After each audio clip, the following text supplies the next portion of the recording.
Bible గ్రంథంలో వివరించబడను. గమనించాలి.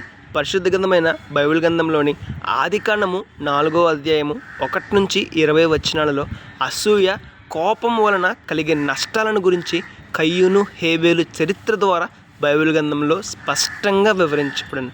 ఇంతకీ ఏం జరిగింది అక్కడ? నేను చెప్పడం కంటే మీరు చదివితే ఇంకా స్పష్టంగా అర్థమవుతుందండి. అసూయ, కోపము ఇద్దరు అన్నదమ్ముల మధ్య వస్తుంది. ఆ అసూయ, కోపం చేత గొప్ప నష్టాన్నే పొందుకుంటారు. మరి ఏం జరిగింది అక్కడ? నేను చెప్పడం కన్నా మీరు చదివితే ఇంకా స్పష్టంగా అర్థమవుతుంది. ఈ విషయాలన్నింటినీ స్పష్టంగా వివరించింది పరిశుద్ధ గ్రంథమైన బైబిల్ గ్రంథం. ఎన్నడూ దాచలేదండి, దాచదు కూడా. అంత స్పష్టమైన వివరణ, అంత స్పష్టమైన సత్యాలను బైబిల్ గ్రంథంలో మనం చూడగలం. ఒకసారి చదువుదామా? పరిశుద్ధ గ్రంథమైన బైబిల్ గ్రంథంలోని ఆదికాండము 4వ అధ్యాయము 1 నుంచి 20 వచనాలు చదువుదామా? అందులో దాగి ఉన్న సత్యాలు తెలుసుకుందామా? మన జీవితాన్ని మార్చుకుందామా? కోపము, అసూయ మన జీవితంలో ఉండకుండా జాగ్రత్త పడదామా? పరిశుద్ధంగా, నీతిగా, యథార్థంగా దేవుడు మెచ్చినట్లుగా జీవిద్దామా?